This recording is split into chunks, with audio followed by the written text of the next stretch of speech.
The Price of Success. The CEO, the triplets, and the quiet hope. If you believe that a past mistake can cost you everything, smash that subscribe button right now and enable notifications. This is the raw story of a CEO who learned that success is measured in heartbeats, not boardrooms. A millionaire CEO told his wife, "I want nothing to do with you." 5 years later, he wept when he saw her with his 3 identical daughters. Ethan Caldwell built his life on the idea that nothing mattered more than success. But his meticulously controlled world shatters when a chance encounter forces him to face the devastating cost of his ambition, a past he rejected, and a family he never knew. Get ready for a story about monumental regret, silent strength, and the difficult, uncertain path of redemption. If you're ready for this emotional journey, hit that like button. Tell us in the comments, do you think Ethan can ever truly earn back the trust he destroyed? Part 1. The Cold Dismissal. Ethan Caldwell had built his life around the idea that nothing mattered more than success. Every morning he woke before the sun, dressed in the same perfectly tailored blue suit, and reviewed his schedule with the same cold precision that had made him a millionaire before 30. People at his company admired him, feared him, and never questioned his decisions. He liked it that way. Control was his sole measure of success, and he refused to let sentimentality slow him down. Even at home, which he returned to late up on every night in Seattle, the walls were as clean and impersonal as the conference rooms where he spent his days. The only shred of lingering tenderness in his life was Willow, and sometimes he thought he held more resentment for that fact than love. She would wait up for him in the living room, her dark hair loose over her shoulders, her blue eyes tired but hopeful.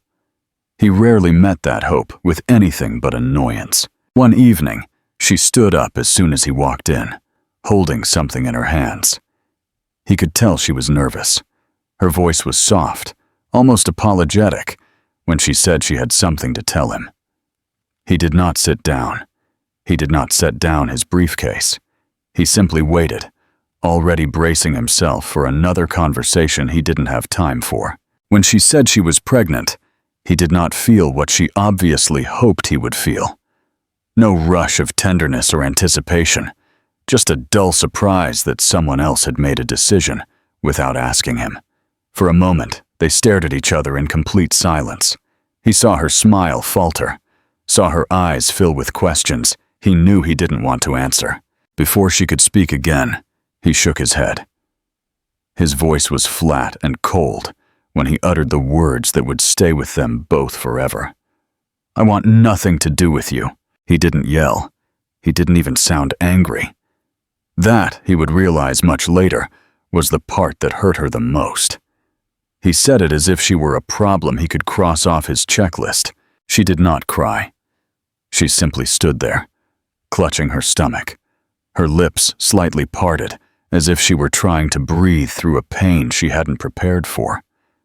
He turned away, telling himself it was the right decision.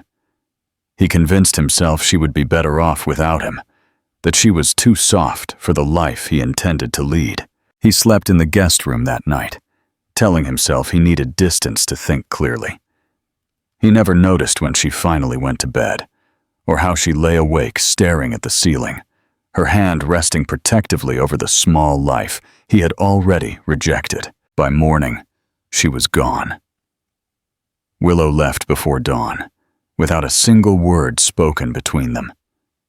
She took little, just one suitcase, the small amount of money in her own account, and the quiet, shaky hope that somewhere far from Ethan, she could start anew. As the train carried her away from the city, she kept a hand pressed against her belly, feeling the steady flutter of the tiny heartbeat inside her. She told herself she would cry no more for a man who could look at her and utter those words as if she were nothing. But when she closed her eyes, she still saw the way he had turned his back without hesitation. Part 2. The Birth of a New Life. She rented a small apartment in a quieter town, 2 hours away. The first few months were a blur of nausea and fear. She found part-time work at a bakery, baking through the night so she could rest during the day. She never called Ethan. She never expected him to look for her. The only thing she allowed herself to hope for was that she would one day feel strong again. When the girls came into the world, the hospital staff stared.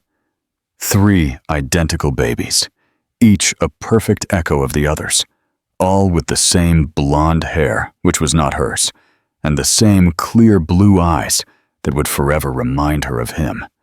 She held them and cried because she knew that no matter how far she ran, she would never be truly free of Ethan Caldwell. She felt the fierce certainty that they deserved more than his rejection, more than her sadness. She named them Ava, Chloe, and Delilah, names she had chosen in the quiet hours when she lay awake. In the years that followed, Willow learned to do everything on her own. She learned to stretch one salary to cover the rent and baby formula. She learned to carry all 3 girls up the stairs when they were too tired to walk.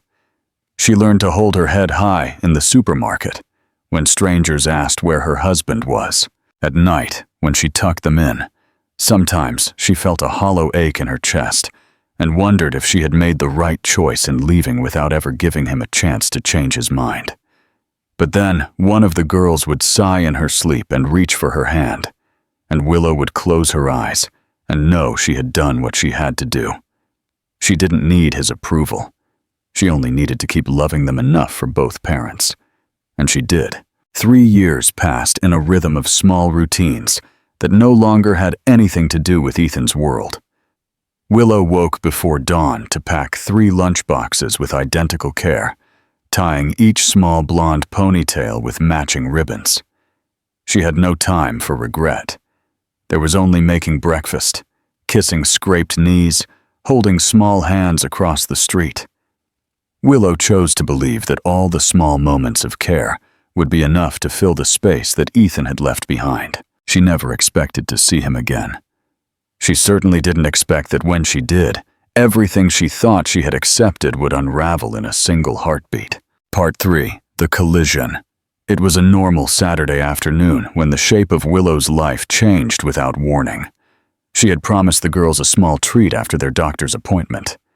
So they stopped at the mall, on the outskirts of the city. The girls were giddy with anticipation, pressing their hands against the bakery display case, debating which cupcakes to choose. She barely noticed the man stepping out of the elevator across the wide atrium. But an instinct she couldn't name made her lift her head, and for a moment, she thought her mind was playing a cruel trick on her. Ethan was there. He looked almost exactly as she remembered him, tall and poised, his blonde hair neatly combed, his blue eyes scanning the space with that familiar distant focus. Distant. For several seconds, neither of them moved.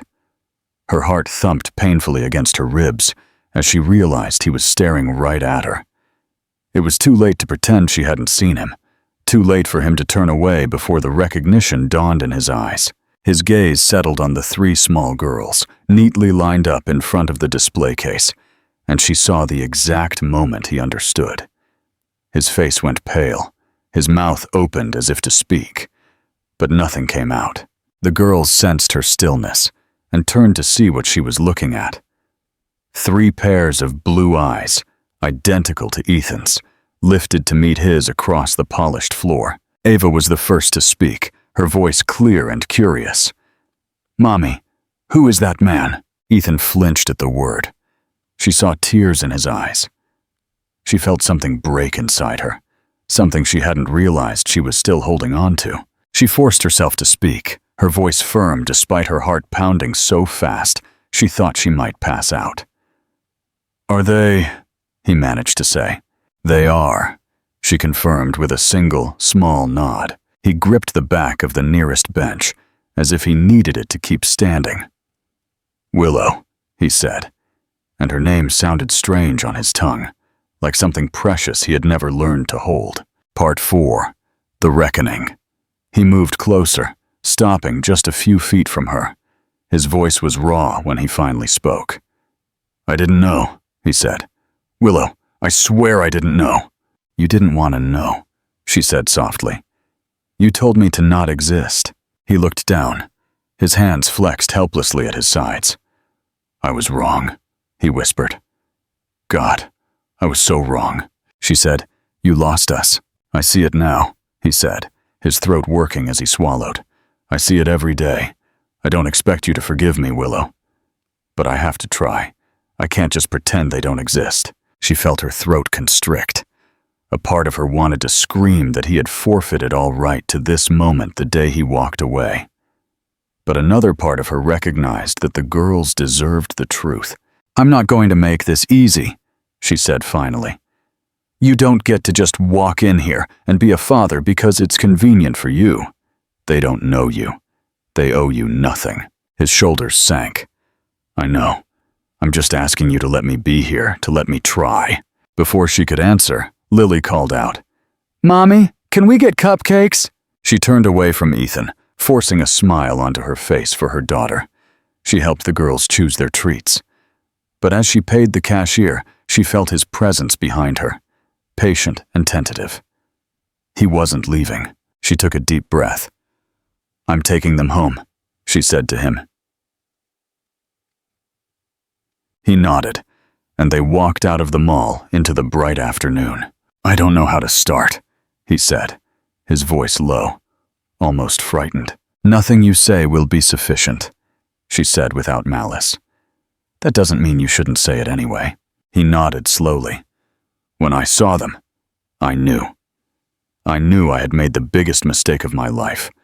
I thought pushing you away would protect me from becoming someone I didn't know how to be." She stopped walking then, looking at him fully. "You have to show me, Ethan. One day at a time. The rest is up to you." Part 5. The Quiet Start. Ethan returned the next morning because he didn't know what else to do. He had spent the night in a hotel room, unable to sleep. She let him in. The apartment was small, warm with the smells of coffee and the faint sweetness of syrup. Ava, Chloe, and Delilah watched him with silent fascination. He knelt to be closer to their height, not touching them, just looking at each of them in turn. Ava was the first to speak. "Are you coming back tomorrow too?" she asked. "If your mom says it's okay," he managed to say. Willow didn't reply immediately. She moved toward the kitchen. "They don't know how to feel about you yet," she said. "And neither do I." "I know," he said. "I'm not here because I want to feel better about myself. I'm here because they are my daughters." Finally, after breakfast, she conceded. "You can come back tomorrow," she said, her voice very quiet. Ethan returned every morning during the week. He came with no expensive gifts, only with presents. He learned their routines. He sat cross-legged on the floor, letting them hand him crayons and building blocks. He never pushed her, knowing he was only beginning to prove he could be different. One afternoon, after he had read 3 books in a row, the guilt pressed so hard in his chest that he couldn't help but speak to Willow as she passed by. "You were right to leave." His voice was rough. She stopped and finally turned to face him. Her eyes were shining. "I didn't want to do it alone," she said softly. "I simply had no choice." He allowed her to see all the regret he carried. "I'm here now," he said. "Then stay here," she replied, "and don't make them pay for your doubt again." "I won't," he said without hesitation. When he left that night, he knew that even if nothing else was certain, he would be back. This was the first moment where both of them were finally on the same side of the past. Ethan has finally chosen to stay, demonstrating his commitment through presence rather than wealth. Willow has allowed him to build a foundation of trust, brick by painstaking brick. But what happens when the demands of his vast corporate empire, which he hasn't fully relinquished, require him to travel across the country for a high-stakes, week-long negotiation, forcing him to break the routine and trust he has built? And will Willow be able to tell him, "Go, I trust you"? Or will the old fear of abandonment seize her heart? The redemption is real, but the true test is yet to come.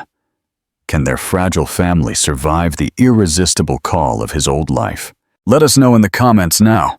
What should Ethan do when his business demands a week away? Don't forget to like and subscribe to follow more powerful stories where real success is measured in the connections we cultivate. Tuyệt vời. Tôi rất vui vì bạn thích hướng phát triển của câu chuyện. Chúng ta sẽ tiếp tục hành trình chuộc lợi đầy khó khăn của Ethan Caldwell trong phần SAS, nơi anh phải đối diện với bài kiểm tra lớn nhất. Cân bằng giữa trách nhiệm làm cha và áp lực từ thế giới công ty cũ. Part 6, The Ultimate Test. Presence versus Pressure. The routine of Wednesdays and Saturdays had become the new foundation of the Brooks Caldwell family. Ethan arrived each morning before the sun rose, his suit now often rumpled, his schedule meticulously cleared. He was learning to be a father, a role far more demanding than any CEO position. Then, the inevitable happened. One Friday morning, just as Ethan was leaving for his minimalist home office, having just survived a vigorous round of tea party with Ava, his private cell phone, the one reserved for crucial investment decisions, rang. The caller ID showed Marcus Thorne, his former chief financial officer and current head of his remaining asset management firm. Ethan took the call on the balcony, his voice immediately dropping into the familiar low, commanding tone of the boardroom. Willow watched from the kitchen, the scent of burning toast suddenly filling the air as her focus wavered. Ethan returned 2 minutes later, his face etched with familiar conflict. "That was Marcus," he said, running a hand through his hair. "There's a critical situation. A hostile bid has been launched against Apex Dynamics, one of our portfolio cornerstones. It's a pure liquidation play, designed to collapse the company and sell its assets for scrap. It's malicious, illegal, and highly complex." He paused, the gravity of the situation heavy in the air. "I have to fly to San Francisco tonight. I need to be in the war room by dawn. It will take the entire weekend, maybe Monday, to stabilize the counterbid and secure a voting bloc to stop the liquidation." Willow walked slowly toward him, drying her hands on a dish towel. Her eyes were not accusing, but devastatingly calm. "The camping trip," she stated simply. The girls' school had its annual father-daughter camping trip that weekend, the first one Ethan had ever been scheduled to attend. He had promised Chloe he would teach her how to build a fire, and Delilah was desperate for him to help her catch frogs. "I know," Ethan whispered, the word tasting like ash. "I swear, I know. But if I don't go, hundreds of jobs are lost, a clean company is destroyed, and my own firm takes a massive, maybe irreversible, hit. I can't walk away from a fiduciary duty this massive, Willow." The unspoken fear. Willow closed her eyes, the memories of the past, the cold dismissal, the "I want nothing to do with you," rushing back. This was the moment. This was the exact scenario she had feared. The moment the world demanded his ambition over his love. When she opened her eyes, she was standing back on the cold pavement of her fear. "You have to choose, Ethan," she said, her voice trembling slightly. "If you get on that plane, you are choosing the empire over the 3 little girls who finally trust you to show up." "I'm choosing responsibility," he argued, desperate to make her see the logic. "I'm choosing to prevent destruction. This isn't about me. It's about the damage control I am uniquely qualified to do." "No, it's about the feeling, Alex," she countered, pointing to his chest. "It's about the adrenaline you're craving. It's about proving to yourself you're still the vulture who saves the day, instead of the dad who keeps his promise." The truth of her words struck him silent. He pleaded, "Willow, give me a framework. I'll get on the earliest flight back Sunday. I'll take a private jet. I'll be there for the bonfire, please." She looked at him, then down the hall where the girls were getting ready. She saw his anguish, his true desire to keep both worlds. She realized that forcing him to choose one would result in resentment, no matter which path he took. Trust, she knew, was a choice she had to make first. She took a long breath and made the hardest decision of her life. "Go," she said, her voice quiet but firm. Go, and save your company. Save the jobs. But you have to tell them the truth, and you have to promise them you will fix it. And you must be home before they wake up Monday morning. If you are not, I will know which world truly won you back. Ethan stared at her, relief and dread warring in his eyes. He grabbed his briefcase, kissed her hard, a kiss filled with desperate promises, and rushed out the door. Willow walked to the girls' room, her face composed. Ava was zipping up her sleeping bag. Daddy's coming, right, Mommy? He said he'd show me how to build the fire pit. Willow smiled gently. The hardest part of the test was still to come, keeping the girls' hope alive and facing the weekend alone. Ethan has left for San Francisco, carrying the weight of his company's survival and his daughter's trust. The consequence of this choice is simple. He must return by Monday morning, or risk losing the family he fought so hard to reclaim.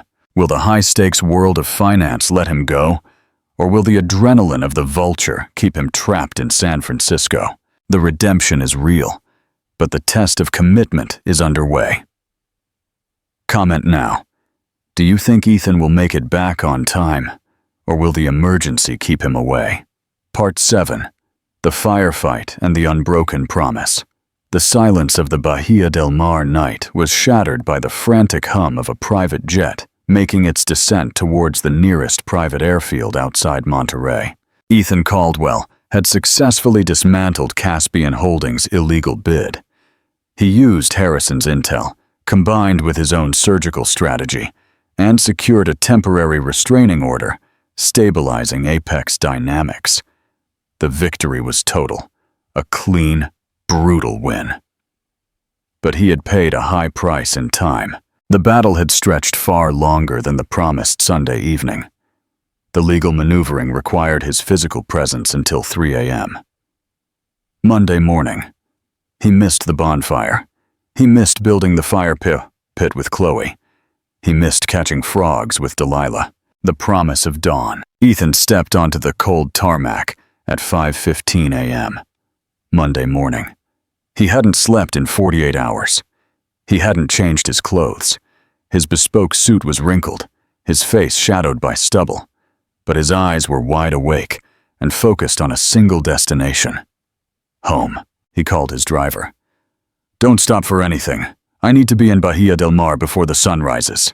He pulled into the driveway of the small house at 6:45 a.m., just as the first sliver of orange light touched the Pacific horizon. He didn't bother opening his briefcase. He didn't even lock the car door.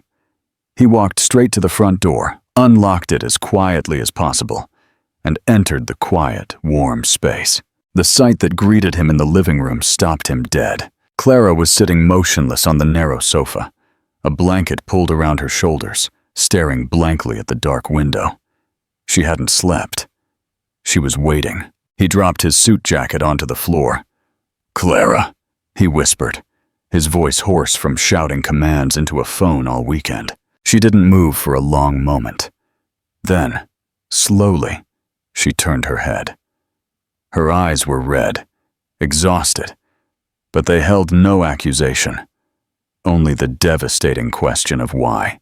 "I missed the deadline," he admitted, walking toward her, his posture that of a defeated general. "I'm sorry. I swear, I finished the moment I could. They held me until 3 a.m. to sign the final injunction." She finally stood up, not to embrace him, but to stand her ground. "You broke your promise, Ethan. You chose the boardroom over the camping trip. I knew it. I knew the vulture would win." He reached for her hand, but she pulled it away. "No, you don't get to touch me yet. I spent the entire weekend fighting the sound of the plane door slamming on me again. You asked me to trust you, and your old life asked you to break your word. You chose the old life. The price of victory." Ethan realized then that winning against Caspian Holdings meant nothing. He had lost the only battle that mattered. "You're right," he said, his voice raw with sincerity. "I failed. I failed the test. I failed you, and I failed the girls. I am sorry, Clara. But I didn't stay because I wanted the adrenaline. I stayed because if I didn't sign that paper, the firm takes a hit that would cost us everything. And I mean everything. I was fighting for our ability to choose this quiet life, not for the thrill of the fight. He dropped to his knees, not in supplication but in physical exhaustion and emotional surrender. I miss the fire. I miss the frogs. I will never get that back. But please look at me. I'm here. I didn't change my suit. I didn't go to a hotel. I flew across the country in 5 hours because my only thought was getting home before they woke up. He looked up at the clock.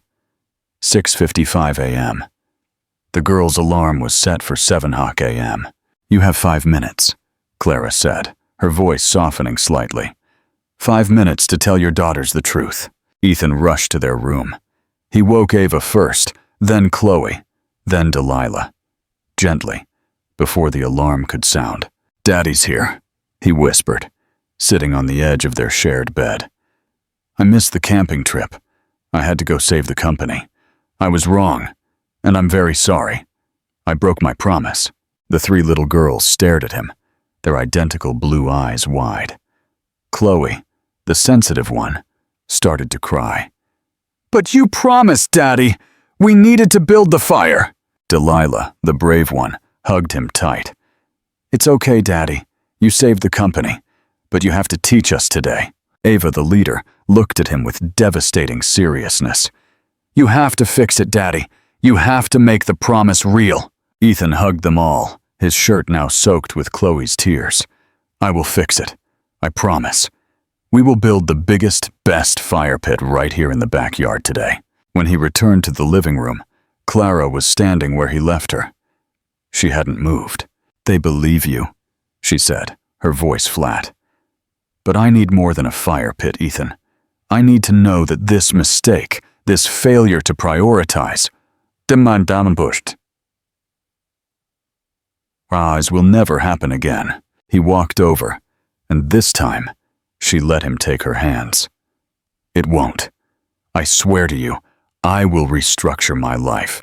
I will build a team to handle the emergencies.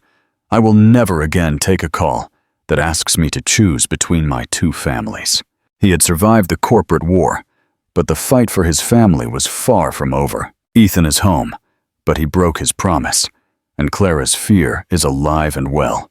The consequence of his failure to prioritize is clear. He must find a way to permanently shield his family from the world of high finance, or risk losing them. What happens when the ultimate temptation arrives? A chance to completely buy out Harrison Ford's stake in Clara's firm. But doing so means taking a massive personal risk that could bankrupt them both. The trust is fragile. Comment now. Should Ethan liquidate a core asset to fully repay Harrison and completely sever the ties to Wall Street, even if it risks their financial stability? Don't forget to like and subscribe for the next chapter, where Ethan faces a financial gamble to secure his emotional future. Tuyệt vời. Tôi rất vui vì bạn thích diễn biến kịch tính của câu chuyện. Việc Ethan bỏ lỡ chuyện cầm trại đã đặt ra một thử thách rất lớn. Part 8. The Ultimate Buyout. Severing the Roots. The atmosphere in the cottage in Bahia del Mar was heavy, even after the morning was spent building an elaborate, if slightly lopsided, fire pit in the backyard. Ethan had patched things up with the girls, but the trust between him and Clara was running on fumes. She was quiet, reserved, and constantly watching, a sentinel guarding her heart. Ethan knew that building a better fire pit wasn't enough. He had to eliminate the disease, not just treat the symptoms. The disease was not the phone calls, it was the fiduciary duty. The lingering, legal ties to the old world that allowed emergencies to trump his family. He sat down in his office that afternoon and drafted a plan. He would completely buy out Harrison Ford's $1.5 million stake in Monroe Designs, and then liquidate his remaining holding in Apex Dynamics, selling it all to permanently sever his ties to New York finance. The gamble was huge. Selling Apex Dynamics now meant taking a significant loss on the asset He had just spent the entire weekend saving. But more importantly, the capital required to buy out Harrison's stake would force him to liquidate one of his most liquid core assets, the only remaining asset that gave him the leverage and influence he once enjoyed. Clara walked in as he was running the final numbers. She saw the intense focus in his eyes. The vulture was back, but this time he was hunting for peace. "What are you doing?" she asked, her voice cautious. "Damage control," Ethan replied, turning the screen to show her the summary. "I'm buying out Harrison, $1.5 million, and I'm selling the rest of the Apex stock to fund the move and cut the legal ties. I'm leaving New York Finance, Clara. Completely." Clara stared at the screen, her breath catching. "Alexander, that fund, it's your safety net. If you sell it all now, you lose your leverage. You risk a massive hit to your liquid capital." "I know," he said simply, "but I realized something this weekend. As long as I have a financial stake in that world, I have a duty to answer that phone. I have a legal, ethical responsibility that will always override a father's promise to his daughter." He walked over and looked her in the eyes. "The only way for me to keep my promise to them is to remove my duty to the market.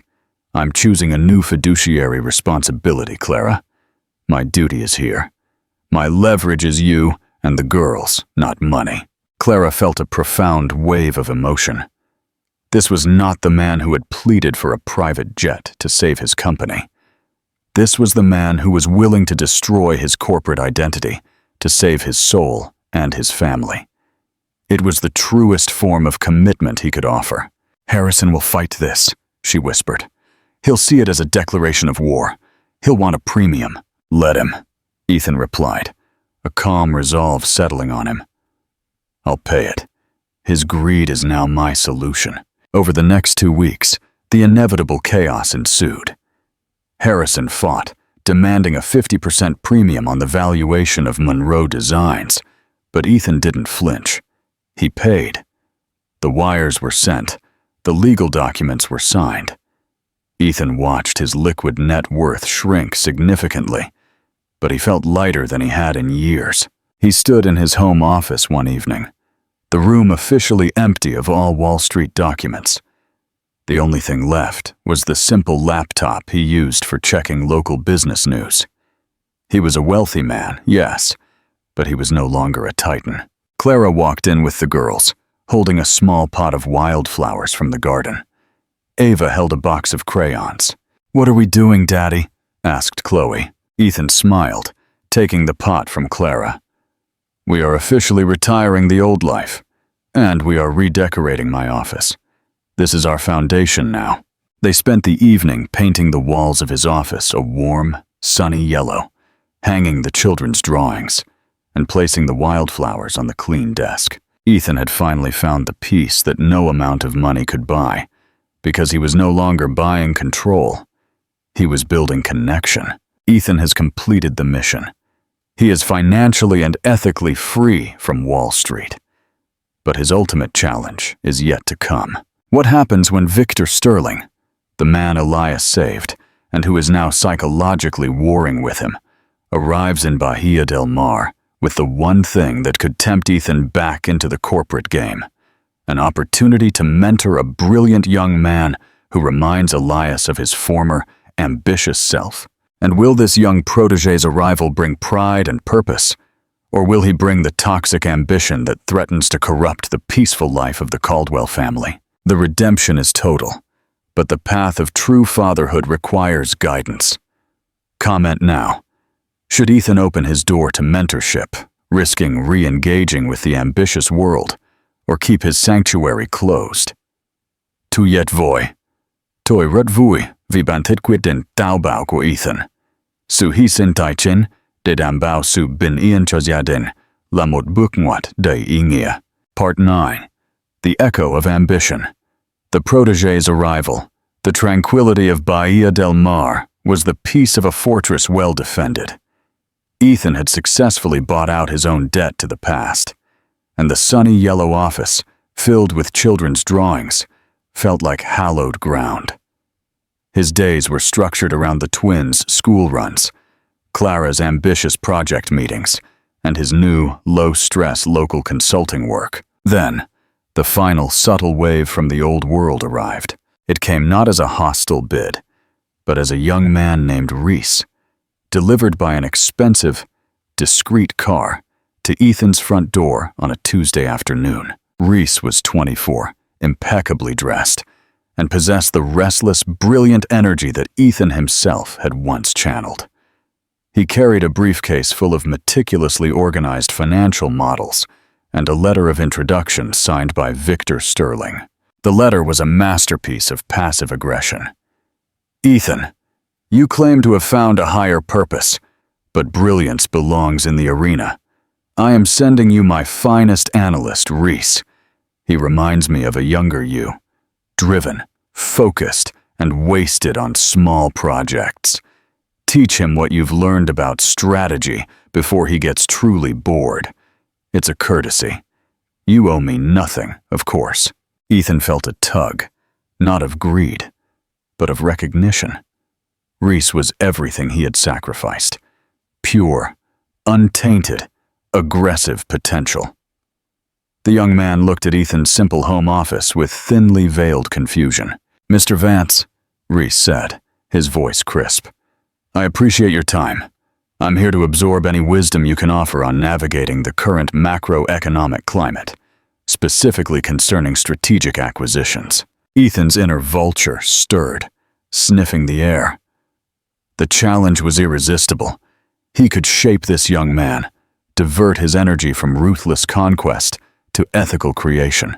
Clara walked in, carrying a basket of clean laundry, and immediately felt the shift in the air.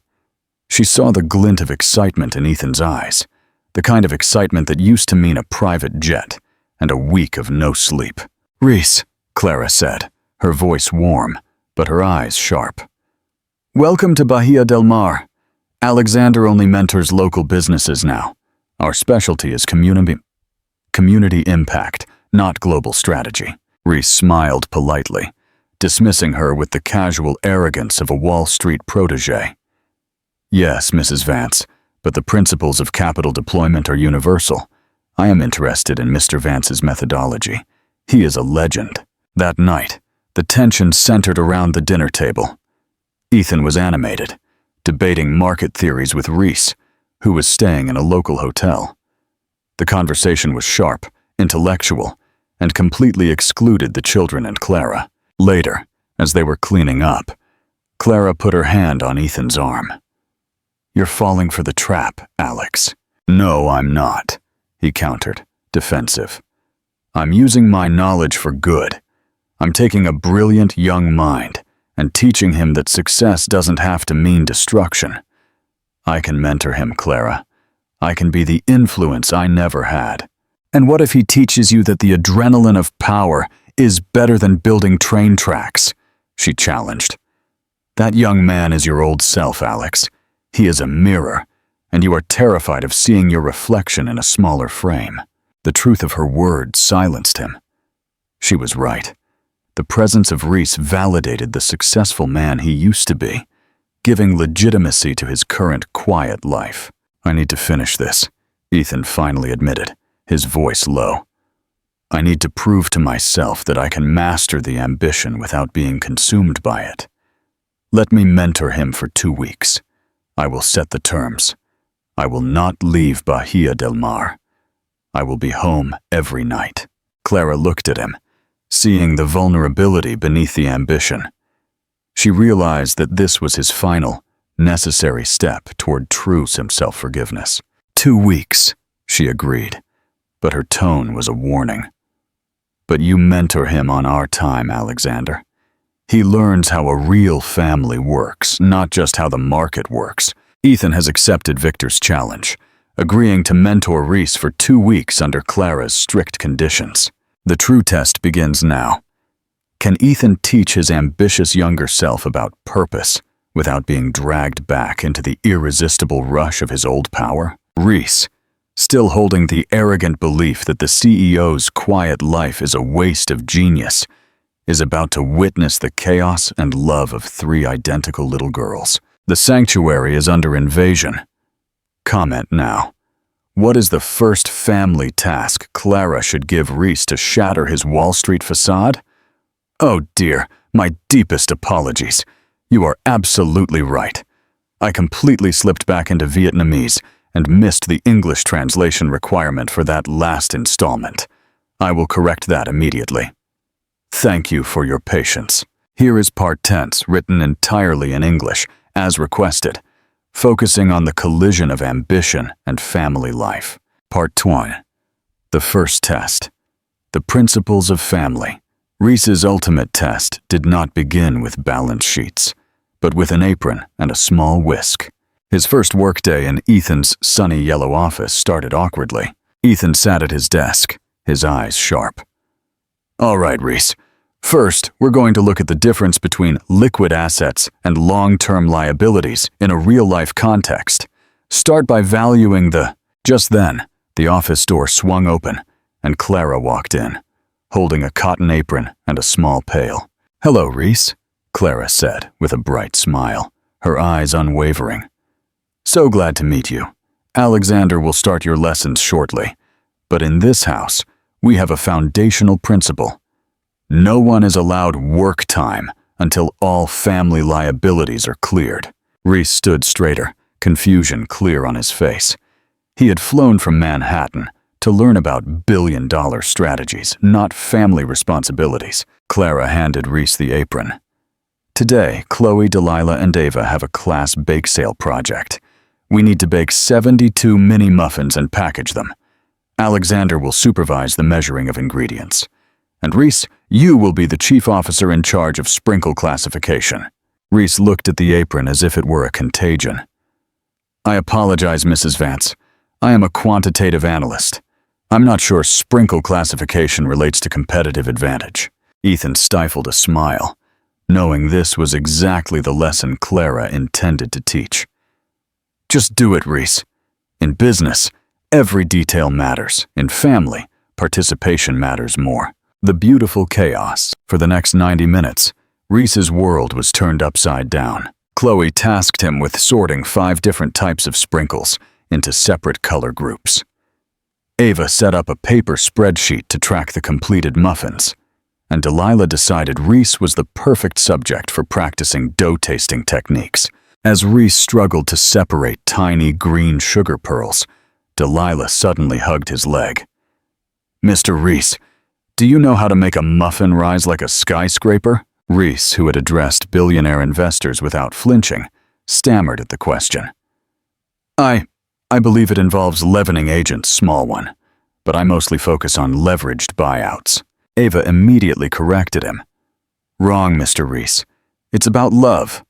Muffins need love to rise. Amidst the chaos, flour flew everywhere.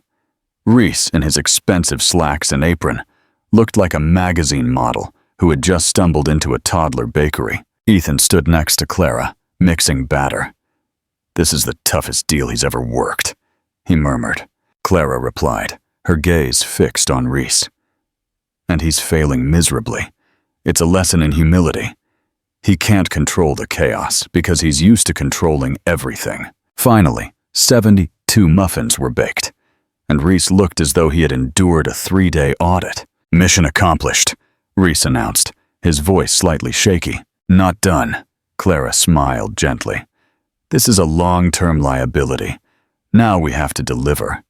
You need to help Alexander drive the girls to school for distribution. Reese was stunned. He had hoped to be back at the financial models immediately, but he followed Ethan and the 3 girls anyway. As Chloe clung to his arm on the way, and Ava eagerly explained the importance of baking to her classmates, Reese felt an unfamiliar sensation. Connection. He looked at Ethan, who was laughing easily and genuinely, a sight Reese had never witnessed in any CEO. Ethan finally spoke. Now, Reese, after clearing your long-term liabilities, we can return to liquid assets. Let's start by valuing how much peace is worth.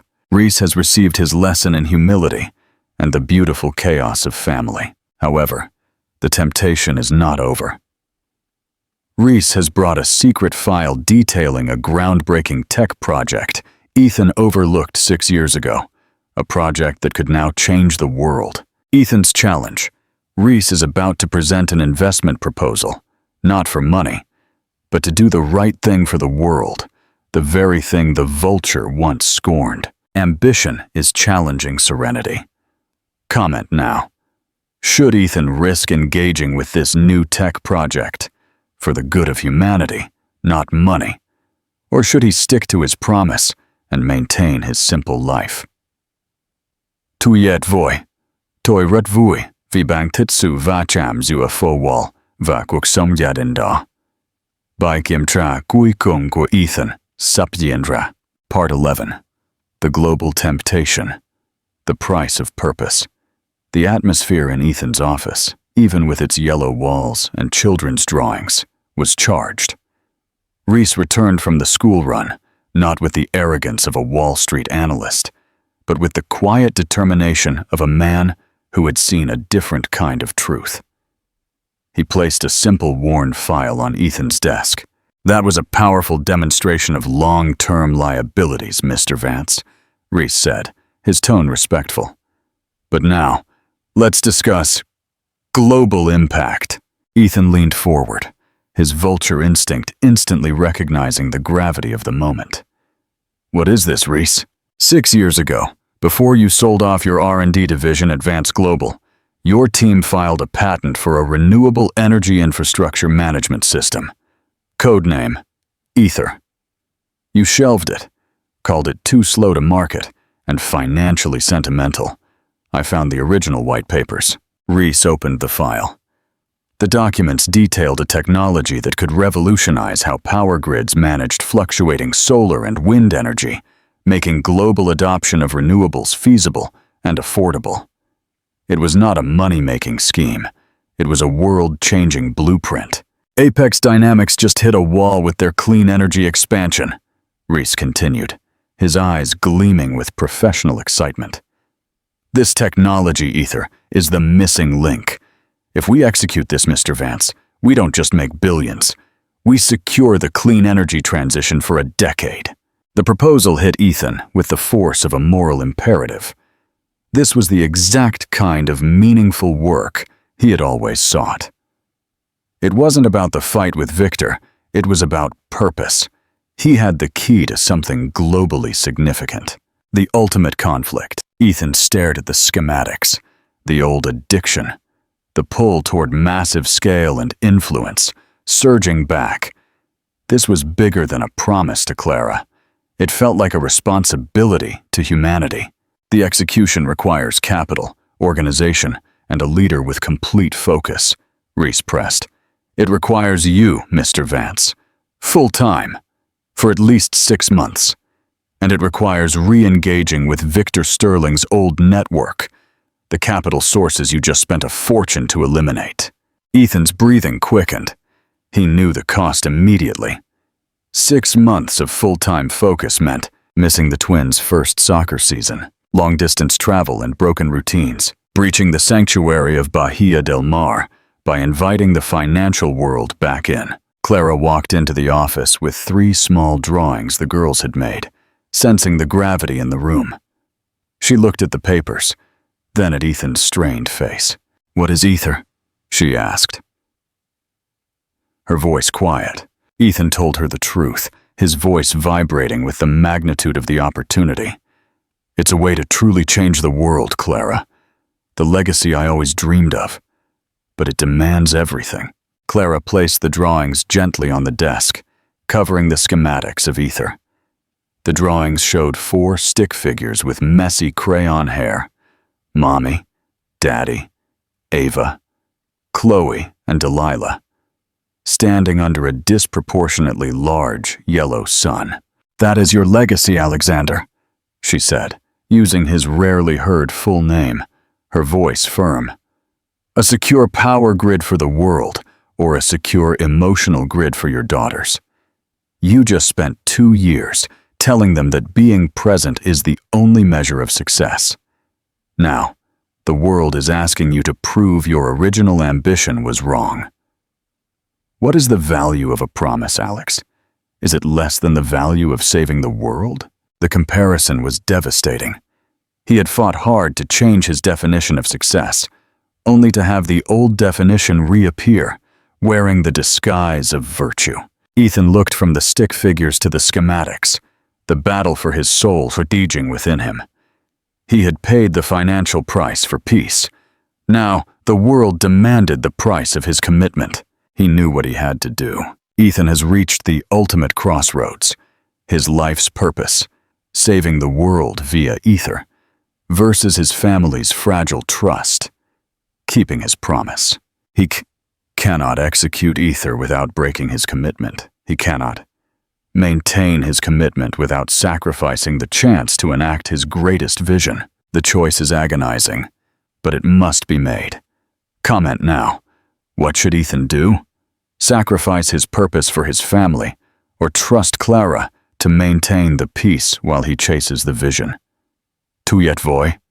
Chúng ta đã đạt đến đỉnh điểm của câu chuyện. Ethan đang đứng trước lựa chọn cuối cùng, nơi mà định nghĩa về thành công và mục đích sống của anh phải được xác lập một lần và mãi mãi. Part 12. The choice of a true titan, redefining the arena. The silence that followed Clara's question was the most definitive answer. Ethan stood motionless. The schematics of ether, the keys to global energy revolution, spread across the desk, covered by the messy crayon drawings of his daughters. He looked from the technical blueprint to the stick figures under the giant yellow sun. He was faced with two forms of greatness, the vertical ambition that reached the sky and the horizontal foundation that anchored the home. The old vulture inside him screamed for Aether. It was the legacy he had always coveted, to be the man who saved the world. But the new man, the father forged in the fire of loss, understood the truth. He had already destroyed his first legacy through absence. He could not risk destroying his second through ambition. He lifted the drawings gently, folding the ether schematics, but not throwing them away. He walked to the window, where Clara was watching him, her face mirroring his internal struggle. "I won't break my promise, Clara," Ethan said, his voice finally clear, stripped of any lingering professional pretense. "I won't leave. I won't re-engage with that world." Clara exhaled, relief flooding her eyes. But Ethan wasn't finished. "But I can't let ether die," he continued. "It's too important. I spent 2 years convincing myself that my genius was inherently destructive. This is my chance to prove that my intellect can serve good, not just family, but the world, without sacrificing my presence here."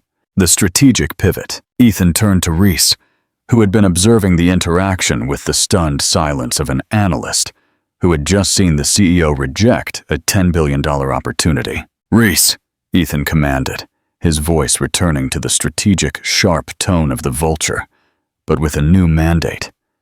"You're brilliant, but you lack the capital network and the strategic weight to launch ether globally. I won't go to New York, but I will give you the one thing I have left that matters to that world. My time, on my terms, and my full strategic blueprint." Ethan leaned against the desk. "You will be the CEO, Reese. I will be your anonymous strategic advisor. We will build a war room here in Bahia del Mar. I will dedicate 2 hours at Bilquad every morning before the school run, and 2 hours every evening after the girls are asleep. No travel, no public appearances, no calls that interrupt dinner. I will use my remaining contacts to secure the seed funding, but you will run the show." Reese stared, realizing he was being given the control of a world-changing company, but with an unprecedented, non-negotiable contract, the family clause. "You will be the new titan, Reese," Ethan concluded, "and you will learn the most important lesson of your career. True power is found in disciplined prioritization, not in limitless ambition." Reese, humbled by the offer and the sincerity, nodded slowly. "I accept, Mr. Vance, I will build Ether on the foundation of your new rules. The first morning of the new empire. The next morning, Ethan woke up at 4:30 a.m. The yellow office was now the anonymous global strategy hub for Ether systems. From 5 o'clock a.m. to 7 a.m., Ethan was the sharpest mind on the planet, dismantling legal hurdles and structuring multi-million-dollar deals via secure video links. At 7:01 a.m., he closed the laptop, walked into the kitchen, and started flipping pancakes, his suit jacket replaced by a messy apron, his phone silent. Clara watched him, a slow, genuine smile spreading across her face.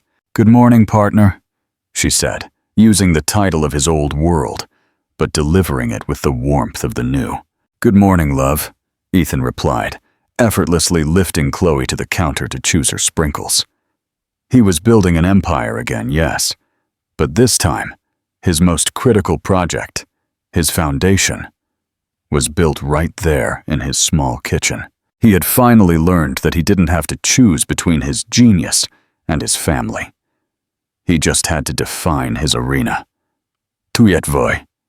Chúng ta hãy đi đến phần kết thúc cuối cùng của câu chuyện, nơi chúng ta sẽ khám phá cuộc sống của gia đình Caldwell sau quyết định lịch sử của Ethan và thấy rõ di sản thực sự mà anh đã xây dựng. Part 30, The Ultimate Legacy.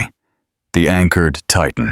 The years that followed Ethan's definitive choice unfolded into a life of profound purpose and quiet joy. Ether systems, under the formidable leadership of Reese, exploded onto the global stage, achieving exactly what its schematics promised. It revolutionized energy management. Reese became the public face, the new young titan of the renewable sector, but the true strategic mind remained anchored in Bahia del Mar. Ethan became the invisible architect. His mornings, 5 a.m. to 7 a.m., and evenings, 8 p.m. to 10 p.m., were spent in intense, high-stakes sessions, guiding Ether's expansion, navigating mergers, and structuring international deals, all from his sunny yellow office. He solved world-class problems, yet was insulated from the political ego and time demands of Manhattan. The fruit of discipline. The disciplined structure worked not because Ethan was merely managing his time, but because he was mastering his ambition. He was able to access the intellectual adrenaline he craved without sacrificing a single crucial family moment. He attended every soccer practice, every school play, and never missed a pancake Saturday. Clara thrived in this new partnership. Her architectural firm, Monroe Designs, benefited immensely from Ethan's quiet strategic advice and organizational genius. She secured more sustainable housing developments, her reputation soaring as a visionary who built beautiful, eco-conscious communities. The initial investment, once a source of tension, had become the seed for her own independent empire. One ordinary Tuesday evening, the family was gathered in the living room. Ethan was on the floor, helping Leo and Max, the twins, build an elaborate Lego city, while Ava, Chloe, and Delilah, the triplets, were gathered around Clara, listening to her explain the schematics of their latest housing project. Reese called, needing immediate guidance on a major acquisition in Europe. "1 minute, Reese," Ethan said calmly, placing a tiny Lego roof on Max's tower. He finished the structure, praised the boys, and walked into his office. He dispatched the complex strategic advice in 7 minutes, effectively saving the multi-million-dollar deal. He closed the door and returned to the living room. "Okay, Daddy's back. Who wants to be the Godzilla that destroys this city?" The girls screamed with delight, and the brief interruption was forgotten. Clara watched the interaction, realizing the full depth of his transformation. He wasn't merely balancing his two worlds. He had redefined the very nature of power. The old Ethan would have spent all night in San Francisco for that deal. The new Ethan solved the crisis and immediately returned his full attention to the floor, where his real legacy was being built. The final confirmation. Years later, on the evening of the triplets' high school graduation, Ethan stood on the porch with Clara, looking out at the house. Now larger, renovated, but still cozy. "You know," Clara murmured, leaning her head on his shoulder. "Reese mentioned today that Ether Systems is doing a massive global feature on its founding. They want you on the cover of Forbes. They want the story of the reclusive genius who saved the planet from his home office." Ethan smiled, looking at the windows where the lights were slowly going out as the girls finally went to sleep. "Tell Reese thank you," Ethan replied, his voice filled with content. "But that story belongs to him now. My legacy isn't on a cover, Clara. It's built right here." He turned, gently cupped her face, and kissed her. A kiss that held all the promises he had kept, and all the years he had fought to reclaim. "I am the most successful man in the world," he whispered, "because I finally learned to prioritize what is irreplaceable." He had sacrificed the title of CEO, but in doing so, he had achieved the substance of true greatness. Unconditional presence, final call to action, and meaningful ending. The story of Ethan and Clara is a testament to the belief that the greatest fortune is not in the empire you build, but in the family you fight to reclaim. The love they shared proved to be stronger than ambition and betrayal, forever measured not in profits, but in the quiet commitment of two parents who learned that the ultimate form of power is presence. The ultimate legacy of Ethan Vance was not Ether Systems, but the unshakable foundation of the Caldwell family, built brick by brick on promises kept. The story is a testament to the belief that the greatest legacy is built not with ambition that reaches the sky, but with foundations that anchor the soul. Thank you for sharing this powerful story. If you enjoyed this journey of redemption, please let us know. Don't forget to like and subscribe to follow more powerful stories where real success is measured in the heart's commitment.